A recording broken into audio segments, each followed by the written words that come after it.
Oi pessoal, tudo bem? No vídeo de hoje a gente vai falar sobre os diferentes focos narrativos. Para falar de focos narrativos, a gente tem que começar falando sobre a própria narrativa, né? Geralmente, a gente diz que o texto narrativo é aquele que conta uma história. Mas, indo um pouquinho além, o texto narrativo é aquele que vai relatando as mudanças que acontecem durante um período de tempo. Eu vou contando os fatos conforme o tempo vai passando e eles vão acontecendo. Nas narrativas, geralmente, a gente usa o pretérito perfeito. Por quê? Porque ele indica sempre uma ação pontual, né, no passado. E essa marcação de pontualidade num tempo passado, ela dá pra gente a sensação de que um momento acabou, ou seja, virá outro momento. E essa progressão temporal é o que marca a narrativa. Por isso a gente geralmente usa o pretérito perfeito nelas. E todo texto narrativo se estrutura em 4 elementos: narrador, personagens, espaço e tempo. Nesse vídeo a gente vai falar sobre os tipos de narrador. Mas o que é mesmo narrador? Narrador é quem vai narrar essa história, quem vai contar essa história pra gente. Então o narrador ele é crucial para a gente entender todos os efeitos de sentido do texto narrativo. Ele vai decidir o foco, o ângulo e a perspectiva que você vai ter dessa história. E a gente tem que lembrar que o foco que o narrador dá para a história, ele vai determinar o modo como a gente vê essa história. Então, de que lado a gente vai ficar, qual o nosso posicionamento acerca da história. Ele vai determinar, então, como eu compreendo os valores daquela narrativa. Então, há 2 tipos principais de foco narrativo. Aquele em que o narrador é um personagem e aquele em que o narrador não é nenhum dos personagens. Quando o narrador não é um personagem da história, a gente vai chamar esse foco narrativo de implícito. E quando ele é um personagem da história, a gente vai chamar isso de foco narrativo explícito. Preferencialmente, quando o narrador não é o personagem, usa-se a terceira pessoa. Já quando o narrador é personagem, preferencialmente usa-se a primeira pessoa. E é por isso que, tradicionalmente, chama-se o narrador que é um personagem de narrador em primeira pessoa e um narrador que não é um personagem de narrador em terceira pessoa.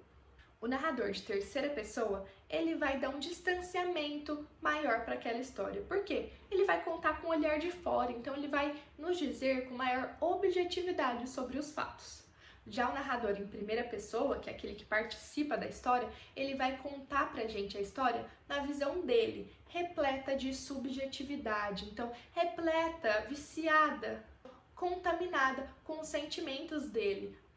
Então, o narrador em primeira pessoa, ele tem uma visão mais contaminada ali da história. Ele vai contar uma história de maneira mais subjetiva, com mais juízo de valor. Sabendo então que os narradores são divididos em 2 grandes grupos, os narradores de primeira pessoa e os narradores de terceira pessoa, vamos falar um pouquinho sobre os narradores de primeira pessoa, que são divididos em 2: os narradores protagonistas e os narradores testemunhas. O narrador protagonista é aquele que vai contar uma história que ele mesmo viveu, então a história é vivida pelo próprio narrador. Agora, o narrador testemunha vai contar uma história da qual ele é um personagem, mas ele não é o personagem principal, ele é simplesmente uma testemunha dentro daquela história. Um grande exemplo de narrador protagonista é o Bentinho de Dom Casmurro, que é o narrador da própria história. Tudo que a gente sabe do livro Dom Casmurro é o que Bentinho quis nos contar. Mas a gente não sabe, por exemplo, o que nos contaria Capitu. Essa narrativa vem enviesada, ela já vem com o ponto de vista do Bentinho. Agora, sobre os narradores em terceira pessoa, ele vai se subdividir em 2 outros grupos: o narrador observador e o narrador onisciente. O narrador observador é aquele que apenas observa as atitudes dos personagens de longe. Ele não entra na cabeça deles, ele não sabe o que os personagens pensam ou sentem verdadeiramente.